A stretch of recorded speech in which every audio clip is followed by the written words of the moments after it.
Welcome to Bridge My Words, the podcast where aspiring leaders connect with experienced politicians, gaining insights and inspiration for their own political journeys.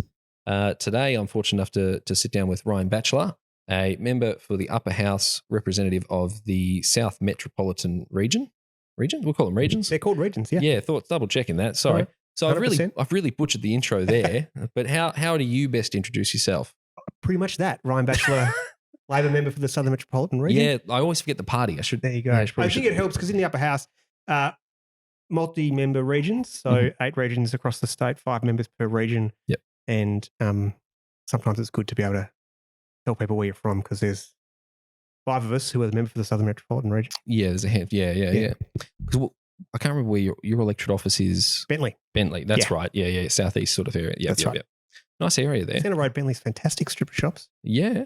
Great spot. Yeah. Great. I think there's a bakery just near it, actually. There is an award-winning French patisserie. That's the one. A couple of doors down from my electorate office, which is dangerous. Guilty and pleasure, they've opened up a second outlet a couple of 100 metres up the street the other way. So any which way you turn, there are dangerous treats that await. Yeah. They've got a very good cinnamon bun, but I won't go into pastries. Pastry is always lurking. No, you got to be careful. Very careful. So I try to do something a bit light, and I'll scroll through the Instagram to start the interview up. So on there, you've talked about actually one of your speeches. With the recent racism, Nazi, blah blah blah, all that jargon. I'll probably not the best way to, but yeah, you've spoken about how our diversity. No, what is it? Our strength. No, we are stronger. No, strong. Yes, we are stronger. We're stronger when we're united. Yes, that's it. When we reject the diversity. That's right. Reject that reject division. That's right. Reject division. Embrace the diversity. Sorry, I'm nervous. Reject the division. That's fine. You got nothing. You're doing a great job. So if you want to, so would you want to talk more about that and what that means to you, or the speech behind it, or sure? Yeah, I know it's light and fluffy at the top of the interview, but they're big issues, right? I think Victoria, Australia, the world's going through a moment where our social cohesion and our connectedness is really being tested. Yeah. Southern Metropolitan Melbourne is home to a large part of Melbourne's Jewish community, and particularly since the terrorist attacks on October 7 of 2023 have been particularly affected by that. And I think undeniably we've seen an increase in anti-Semitic activity. I was at the Adass synagogue the morning it was set alight, the arson attacks. And I've spoken with members of that congregation. I've spoken a lot with members of Melbourne's Jewish community across the board, but also more broadly, and you can see that on our streets, you see when masked neo-Nazis march down Burke Street at midnight. Yeah. These are tests of our social cohesion. I think, to me, this moment calls for leadership. It calls for people like me as politicians, but leaders in our community and everyone in our community, because everyone can be a leader in their own community. Yeah. To reject division, to reject hateful actions and hateful words, and to embrace the diversity that has made our state so magnificent. Yeah. At trying times, it's even more important to stand up, kill them with kindness. Exactly. Yeah. Exactly. Yeah. So you've seen the aftermath. Yeah. Of that mosque, the synagogue. Yeah, that's right. I was there in the morning. I went down as soon as I heard, and then a few days later, I toured the burnt remains once it was safe to sort of walk through. We had hard hats on and the like, with the Minister for Multicultural Affairs, and it was a pretty intense moment seeing the twisted metal steel support structures that were lying on the ground. Yeah.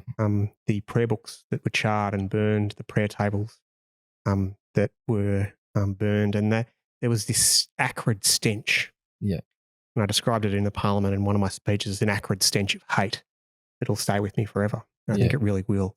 We don't want to see that ever again for any faith or any religion or anything. It's places of worship. People should be allowed to worship in peace. Yep.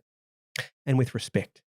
And I think if we can bring respect to our interactions across the community, we'll continue on that path of strengthening and re-strengthening our social cohesion and our multicultural fabric. And I think we'll all be better for it. Yeah, yeah. To have that mutual respect and kindness towards other people's anchor of their community. And understanding. I think there's a lot to be gained from cross-cultural understanding. I think there's a lot to be gained by reaching out to communities that you're not familiar with. Yep. And learning a bit more about them. Because more often than not, the insights you gain from personal connection, the insights you gain from conversation, break down a whole lot of the stereotypes, break down a whole lot of prejudice. Yep. And I think that's a really powerful way we can sort of find our way through this moment. If we're in a bit of a valley of discord, of disharmony, I think cross-cultural connection and cross-cultural understanding is a pathway out of a moment that we probably don't want to see repeat. Yeah, because having those conversations, you start to realize that you're not so different. You both probably get annoyed that your neighbor puts rubbish in your bin, you know, and you can have that. Yeah. We're all pretty similar people. Yeah, we are. Yeah, yeah. No, just wanted you to speak on that because it's relevant. Absolutely. Absolutely. And it's on people's minds across the board. And it's a part of what our job is as representatives of the community and leaders in the community. Bringing people together. Exactly. Yeah. And then there's another Instagram post that I saw, and it's got, because this SRL, the boring tunnels, the light rail loop. Was it? What do we call it? What's the actual name? There's the suburban rail loop. That's the one, the suburban rail loop. And then there's the metro tunnel. Yeah. So there's these community grants that you've sort of announced on your Instagram. What's the importance? What's the background on that? What's the relevance? So how those is that? particular grants are for community organisations in the precinct that the suburban rail loop is going to tunnel under. Yeah. So Cheltenham, the communities in Cheltenham and Hyatt, near my office, one of those communities. So part of the program for the SRL is to provide grants to community organisations to improve their facilities and show some benefit to the community. This is the second round of those grants. First round of those grants helped to fund a new practice netball court at the Cheltenham Football Netball Club, which I had the privilege to open a couple of months ago. Yeah. And so it's round two, so people can make applications, and I think grants are worth up to $80,000, but for certain community things. It's a not-for-profit organisation. So first example there was that it helped a sporting club. Could be a local conservation group would get a grant. Could be a local charity would get a grant to improve community service. So the aim is to try and help have these communities be up and ready to work in tandem for the opening of these rail. Right. It's about community strengthening at the same time as we're building infrastructure, because infrastructure is an enabler of people. Yes. It's not an end in and of itself. It's an enabler of people getting around, what our train network's for. Yeah.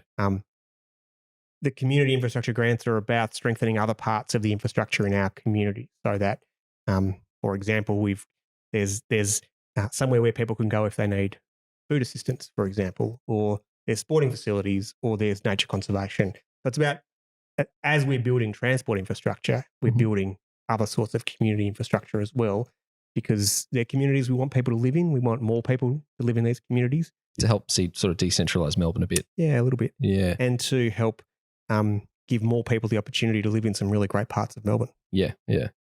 The if you build it, they will come, but the government's giving grants to help facilitate that. Yeah, okay. Yeah, all right, yeah. No, just those things I like.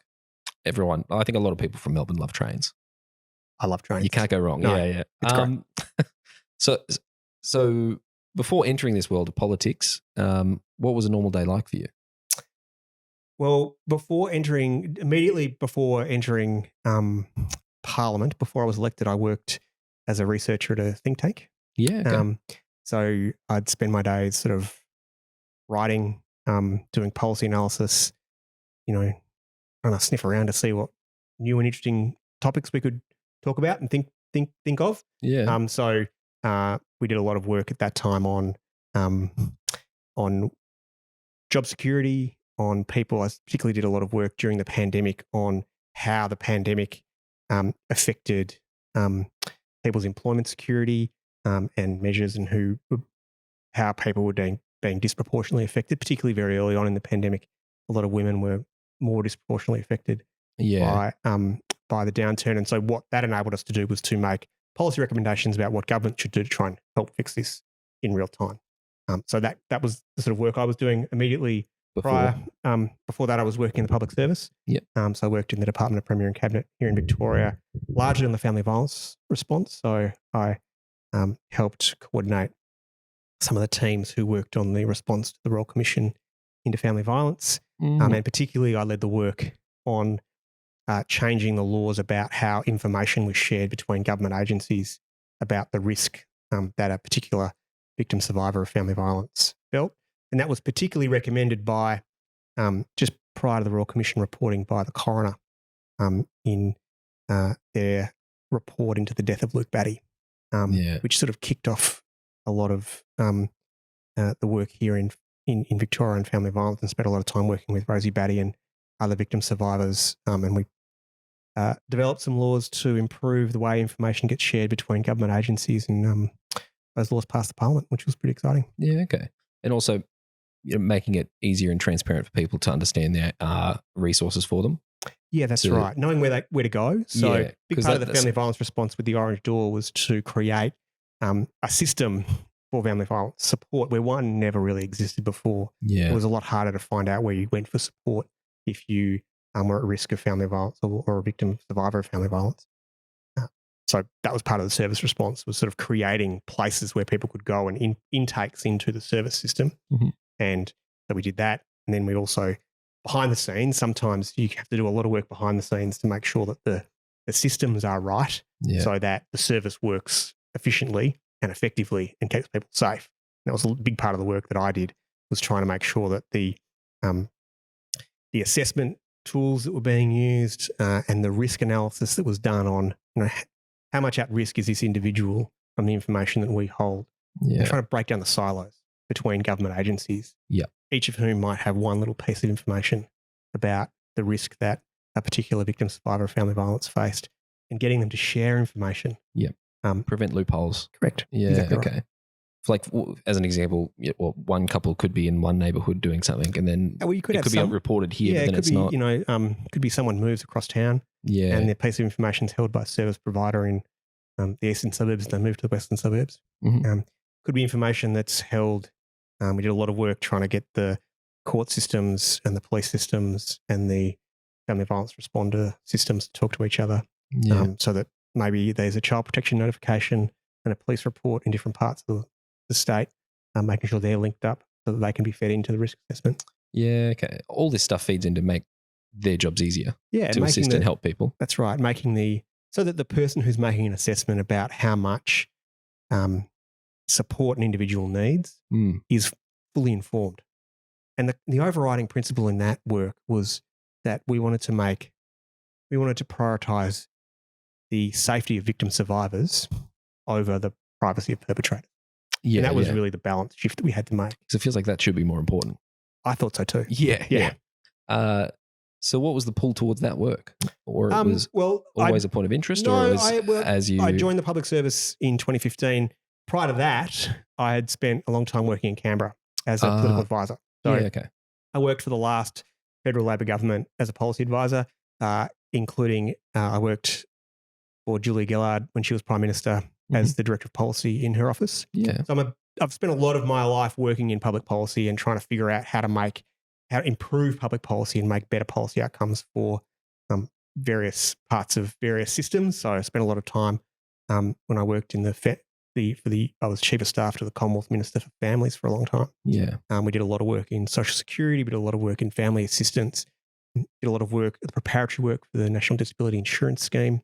Particularly when I was working for Julia, and we, as part of that work, set up a lot of the bilateral agreements with the states and territories. So and the funding agreements. So I've had a lot of interest in big policy systems and how they operate. And how they join together. And it sounds like there's a common thread of bringing people up to the same starting point. I think so, and making sure that no matter who you are or where you're from, that you've got the same access to high quality services, whether you've got enough money to put food on the table through social security and family payments, or whether you've got access to high quality services particularly in the social and community services side of things.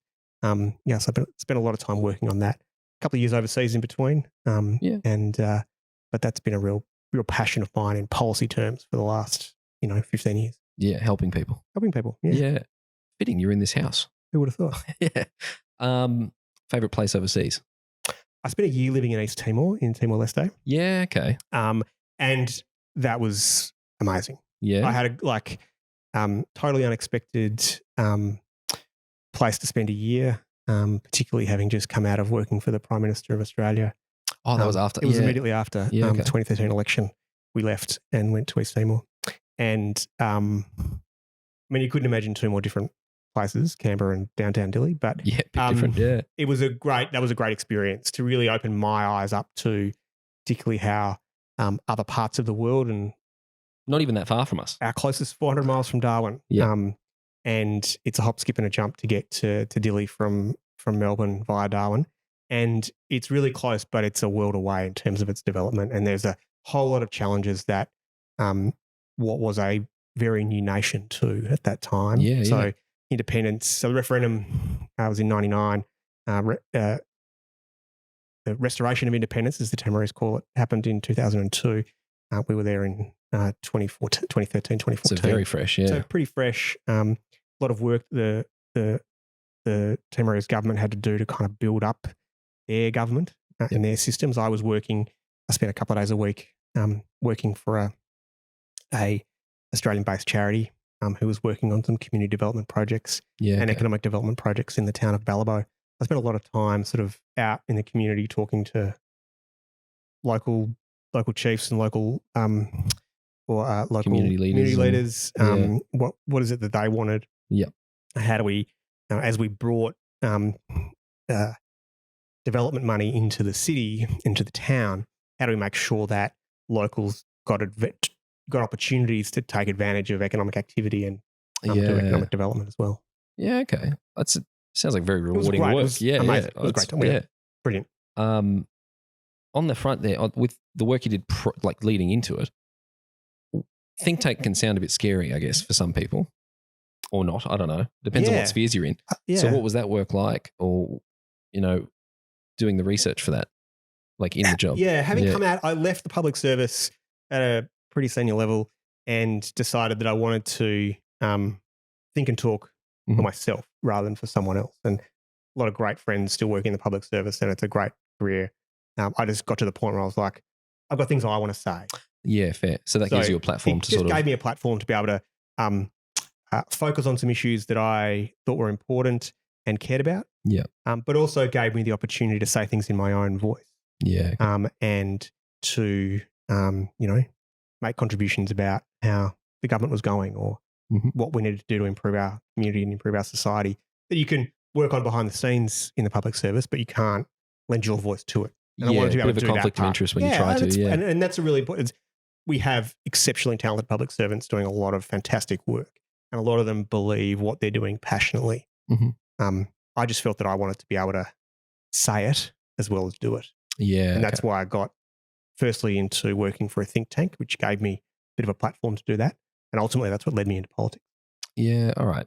So what was the jump there? What was that transition, or what made you put your hand up? Yeah. So, as is often the case, there's when people are trying to figure out how you get into politics, it's never a straight path. It's never a simple one. No. Had a couple of attempts at various places, and then ultimately a vacancy emerged in the upper house following the retirement of a minister in the last government. And so I put my hand up and was pre-selected in, I think, August 2022, and then hit the ground campaign ahead of the election in November. Yeah. And got elected. Oh, when was it? Sorry, in the last election in 2022. Wow, exciting! So you're coming up to your second. Yes. So this is we're about 3 years into the 4-year term. We're about to hit the last year, and up for getting ready for re-election in November 26. Stressful? No. How are you feeling? Stressful. No, is that prying too much? No, That's so rude. No. So rude. This is what it's about. This is an opportunity for people to hear about what it's actually like. Yeah. Sometimes in the minds of politicians in a way that we might not normally get to. Yeah, exactly. All right. Of course, it's stressful from time to time. spent a lot of time sort of worrying about, what does next year look like? Have we got the right plans in place? Are we doing enough of this? Are we doing enough of that? Yeah. One of the things I've really learned in the last 3 years is that the one thing we can't make more of is time. Yeah. And we've got a limited amount of time. There's a certain number of days that we've got between elections. And how do we make the most of those? So how do we make the most of the time we've got in the Parliament making laws, make a difference there? What do we do in the community? Where are we going to focus our effort and our attention? Because that's the one thing we can't buy more of is time. And how we use that effectively is really an important part of what I've learned. That surprised me a little bit coming into being elected as a member of Parliament. I was much more acutely attuned to that. Yeah, okay. So once you get in, was there that moment of realization, or the reality hit differently, or it was like, oh crap, there's a calendar here. I've got to really... Yeah, so it was actually a really great piece of advice that Daniel Andrews gave us as incoming members.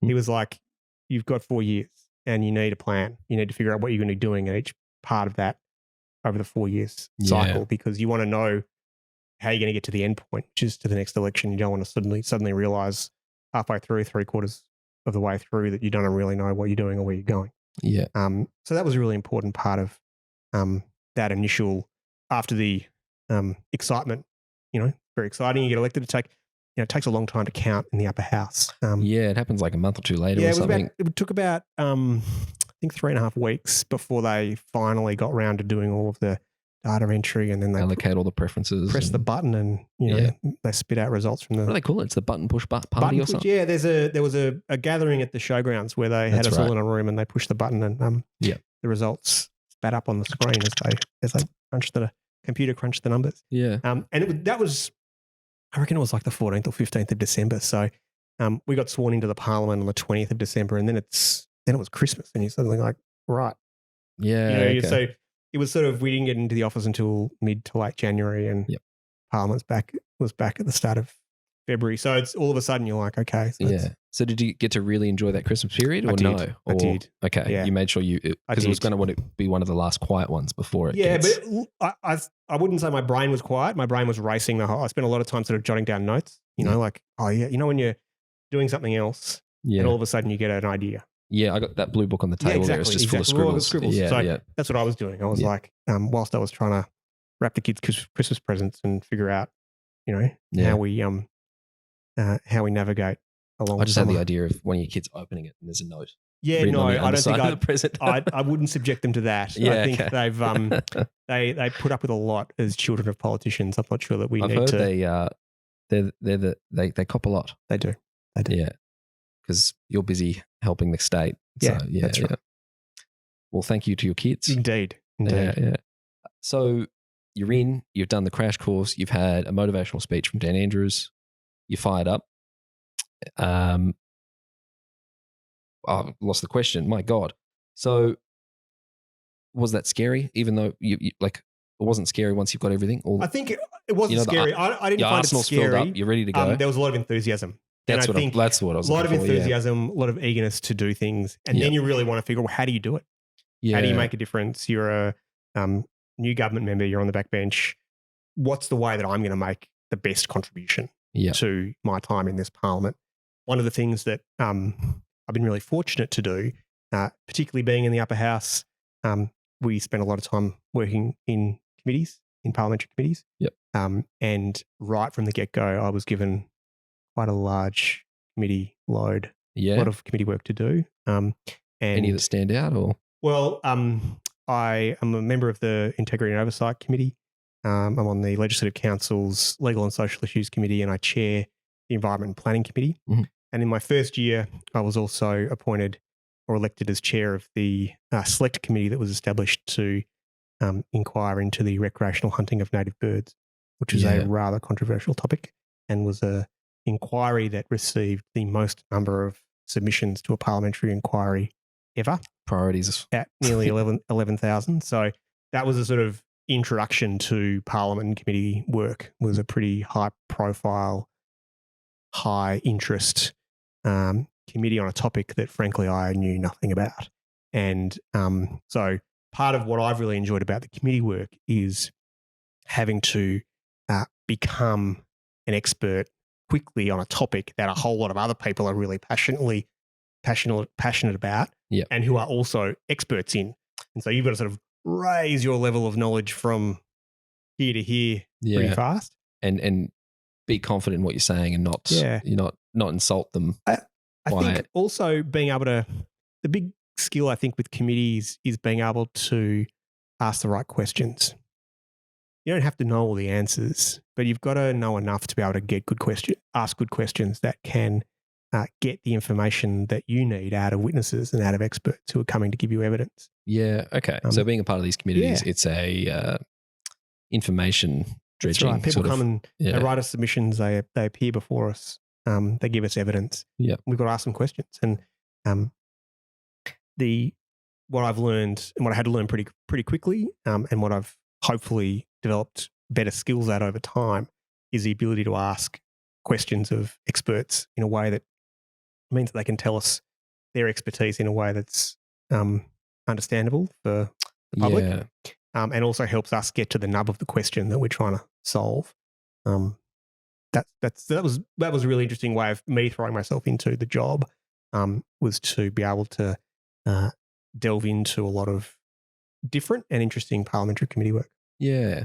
So with some of the past work you've done, like for Gillard, Timor, and the think tank stuff, what sort of skills have you learnt from them that you find yourself applying? I think the ability to read a whole lot of complex information quickly and synthesize relevant points. Yeah, okay. And also to ask the questions about what you're not being told. Mm. Because people who are giving you evidence in particular usually are there to present, they're giving it to you because they're biased or something? No, I wouldn't say biased, but they're often coming to it. Or it's their perspective. With their perspective. Yeah, okay. So what's the question you can ask that draws out that information in a way that maybe goes beyond their perspective and gets them to look at it more broadly? Yeah. How do you ask questions that seek to get to the bottom of why something might be happening? Often people give you descriptive evidence. This is what's happening. Mm-hmm. Question is, why is it happening? Because the why gets us to the policy change that we can make. Yeah. And that's what we're trying to do as legislators, but also as parliamentarians working on committees, is to find the reason why things are happening and what should we do to change it. Because that's what we're trying to get to, is the change part. Yeah, okay. It's the human version of pulling apart the lawnmower to work out why it's broken. Yeah, I would not want to be wanting to use a lawnmower that I had pulled apart, because my skill set is definitely on the questions, not mechanical tinkering side of the ledger. Yeah, understand. But you know what I mean? There's something there. Yeah. Okay. So once you actually get elected, was it what you expected, or did reality hit different? Or because you've been in the spheres, or what's the go? Like, I think having worked in and around politics for the better part of 20 years as an advisor, as a public servant, it was completely different to anything that I'd experienced before. It was a completely different perspective on being part of governing and government. I'd helped get legislation through this parliament and through the federal parliament as a public servant and as a political advisor. Being a member of parliament is a completely different perspective on that. Right. And it took me a little while to kind of perspective shift. Like, I'm no longer behind the scenes. I'm now in front of them. Yeah. You're no longer giving advice. You're receiving advice. Yeah. And that's a different way to think about and experience politics and experience parliament. And it takes us all a little while to adjust to that shift. There's strengths in both, but what are some of the key difference? I lost the question there. What are some of the key benefits or the differences between being behind the scenes and being the face? Or where would you prefer to be? You are right where you need to be? Or look, I really love my job as an advisor. I love my job working in the public service, and I love my job as a member of parliament. Yeah. The big difference, I think, is that everything that we say, people scrutinise pretty intently. Yeah, they do. I just had Katie Hall in, and she was telling me all about how well people criticise. That's right. And scrutinise. And that's part of our job, is being open to and available for public scrutiny. But I think is a bit of a shift when you've got to think, actually, everything I do and say, whether it's in the Parliament, on social media, or sitting on a couch in a library talking to someone with a microphone, is that it's all going to be available for scrutiny. That's a good thing. Yeah. That's democracy, and as an elected representative, that's part of the contract that we have with the people. When you're first elected, it takes a little while to figure that out. Yeah. Okay. To figure out the differences. Yeah, figure out the differences. Yeah. So what has been the toughest part of being in this public side of things? Yeah, I think the first year that I was elected, not only was I busy and doing all this work, because it sounded like you loaded your plate up. I did. I loaded my plate up pretty big. Yeah. The biggest challenge I've had was that first year when my mum got cancer and died. Oh, wow. Yeah. During the first one? During my first year, yeah. So I think I'd been in the Parliament I think she was diagnosed in April and died in August. And that kind of hit me for six, I think. People can go and watch my inaugural speech and that was pre her diagnosis. But she was pretty sick at the time. And they can see what I was like before I knew what was going on. So I think being able to navigate all of this new world, all of this new experiences, job, skills, office, Parliament, whilst going through some pretty significant personal trauma was really hard. And people do it all the time here. I think many forget that we're human too. And I think that's a really important part of understanding politics, is remembering that there's a humanity in the politicians as well. Yeah. And I think we should... They've asked me, like, what was the hardest bit? Obviously, that's very hard. Pretty hard, that right? definitely that was takes the cake. Yeah. But it also meant that you had to sort of figure out, well, what are the things that are really important to be doing right now? And how do you balance all of that? Yeah. And how do you also give yourself time to grieve and time to be a human who's lost someone that they love? Yeah. So that's pretty hard. And there's never finding the right answer. It's just what works. There is no right answer to find. Yeah. Especially when it comes to grief. Like, I've lost my mum and I know it's horrendous. It's the worst thing ever. And so that was the hardest thing. But that was a couple of years ago.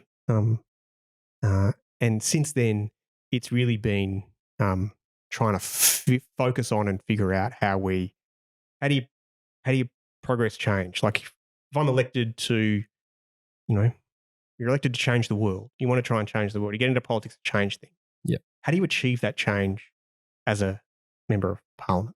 Yeah. There are a whole lot of ways you could do it or you can do it.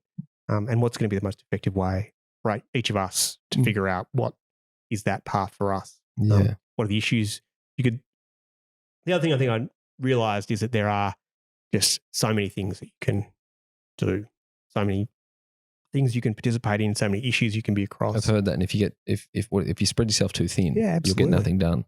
And sometimes you've got to say, I can't do that because I can't go to that event, or I can't, really get engaged in that issue because, there's so many, and particularly for us in the upper house where we cover such large parts of Melbourne. Very big area, yeah.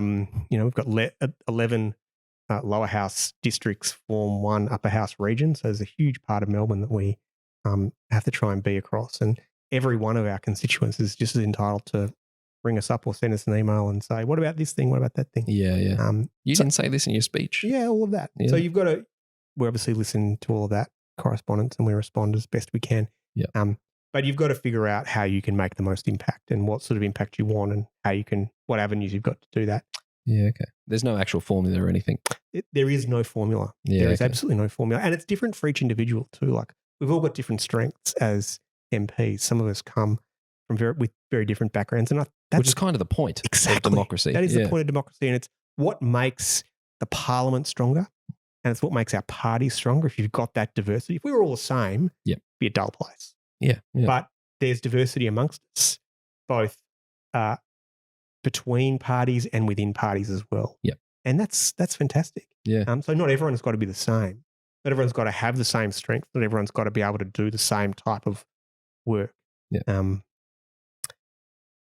part of our job is to figure out how we work together, and whether that's across parties or working with your colleagues, and how we collectively work together to find that compromised solution that works for as many people as possible. 100%. There's always going to be someone who's let down, I guess. Well, you hope, but it's trying. You hope you get everyone. Not. Like that's the whole thing. It's like you hope to bring everyone with you. You do. But yeah, some people will find something. I'm not trying to break it down or anything. No. I mean, it is exceptionally hard in governing to please everybody all the time. Yeah. And I think you can't. Yeah. All the time. You've got to make decisions, and decision makers have got to be aware of the impacts of the decisions that they're making. They've got to understand how things are going to be felt across the community. Mm-hmm. Which comes back to the work you've done. Exactly. That's right. Yeah. So understanding, like, if we're going to make a decision, if I was sitting advising the federal government about a decision that they were going to make, what impact is it going to have on each of these different types of individuals? Yeah. What's the consequences going to be? Is it for a community group, whether it's for an individual, whether it's for the economy? Yeah. Doesn't really matter. What's the butterfly consequence? Effect of this? Yeah. Do we really understand the consequences of the decisions that we're making? Yeah. And sometimes you make decisions and there's unintended consequences, and you've got to try and go back and fix it. And that was one of the points I made in my inaugural speech, is that to me, the task of policy reform is never done, because things are constantly changing. Oh, the world is constantly changing. Yeah. The decisions, the solutions, the great ideas that we had 10, 15 years ago that we implemented can be upended in their effectiveness by the way changes in the way our society works, or the changes in technology, or whatever it is. So we've got to be constantly thinking about that the policy reform journey is never done.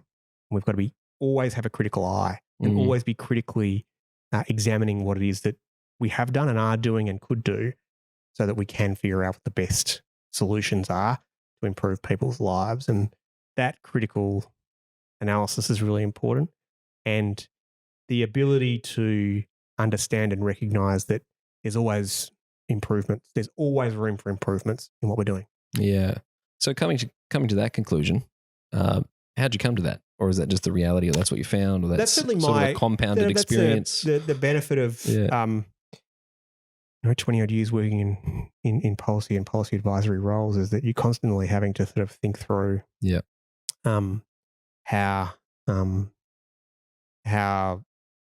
society's working, how communities are engaging, what are the signals that you're seeing in the noise that's out there, because that can be pretty powerful sometimes. Yeah.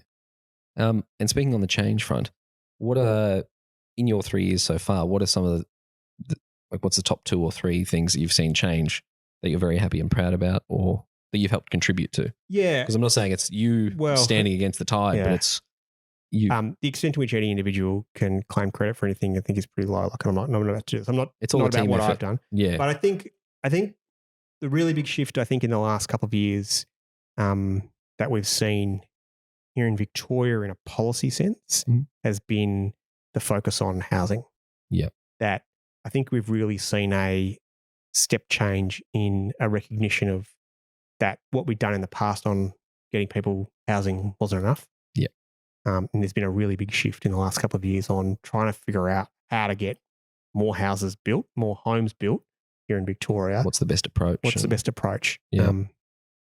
And I've spent a lot of time thinking about that, a lot of time working through, whether it's out talking to members of the community, particularly in Southern Metropolitan Melbourne, where there's going to be there are plans for some quite significant urban infill, densification of the missing middle, that sort of. Especially coupled with the SRL. That's right. That's right. So, chair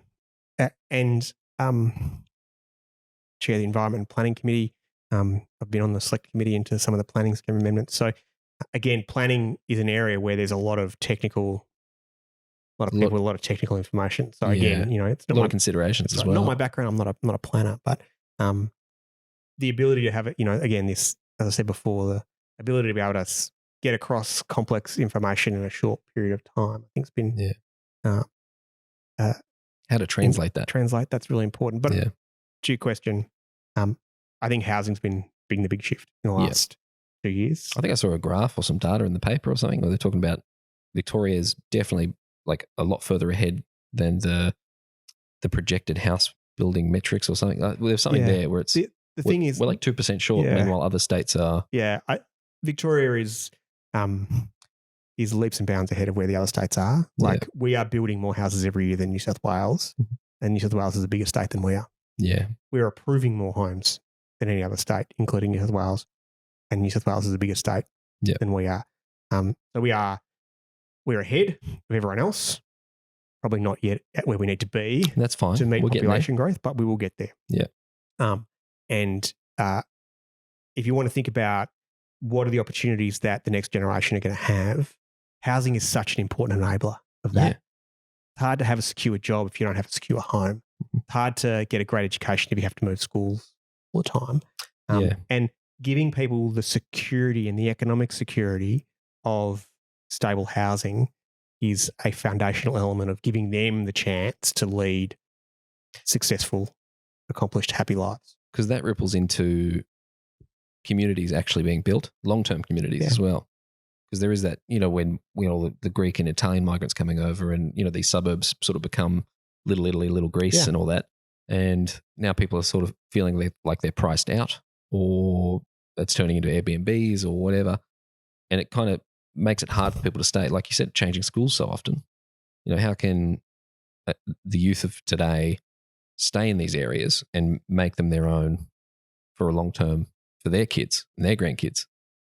On a Saturday morning, if you've got to travel 45 minutes to an hour or an hour in the car to have lunch with your parents, it just it makes it a lot harder. You want to live near your brother and sister and their kids so you can see them on the weekends without having to drive, 45 minutes to an hour. It improves your quality of life. You get to see them more often. You get to see them more. You're happier. You're more connected. People should be able to live in the communities that they love, that they grew up in. And that's a big driver of what we're trying to do on the planning reforms and with the housing changes. And there's so much that people love about their communities that we want to be able to share with others. And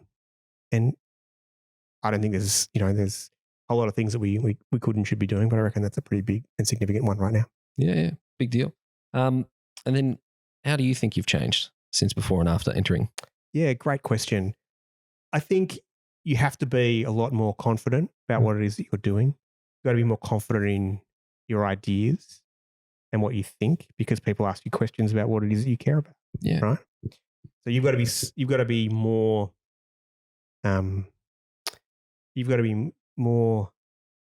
aware of what it is that you're comfortable with as a person, and more confident in expressing that to others. And I think on the flip side of that, you've got to have a lot more humility, because everyone's willing to give you their opinion. Oh, yeah. And part of it's having a thicker skin, because, you've got to be able to brush off some of the horrendous comments that we get directed at us. But also to be able to engage in a debate with people on a policy level without them or you feeling like it's a personal attack. Yeah. Okay. But it's not. That people are often very passionate about things that they believe in, and they want to engage with you on a passionate level. And we can't always achieve the outcome that a particular member or group in the community is looking for. Yeah. So you've got to be able to be willing. You've got to be willing to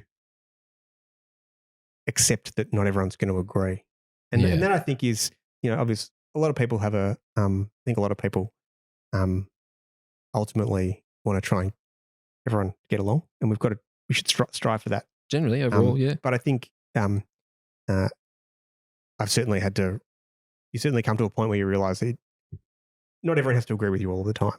Yeah. What you do want is for that discourse to be civil and for there to be respect. And so how do you show respect to people while disagreeing with them, I think, is a really critical skill that we're learning as politicians. So building those mantras is sort of how you've changed before and after? I think so, that's right. Yeah, okay.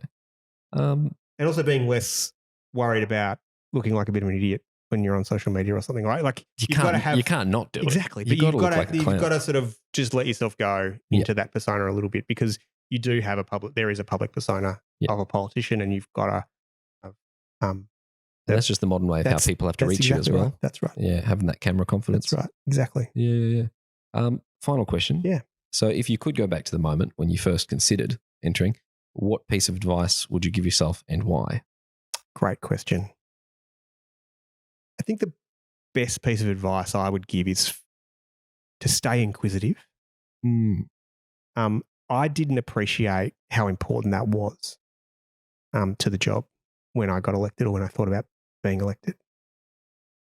I think it's stay thinking about big issues, stay thinking about little issues as well.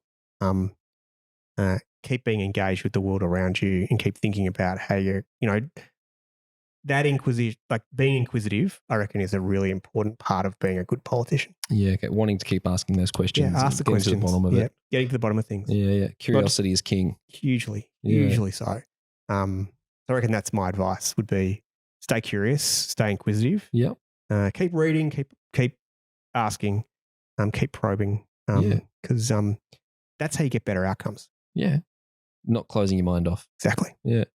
All right. I like that. Thank you very much, Ryan, for your time. Wonderful. Thank you. Yeah. Get on your socials. Yeah. No, too easy. Thanks, Cheers. mate. Thanks, mate. Cheers, mate.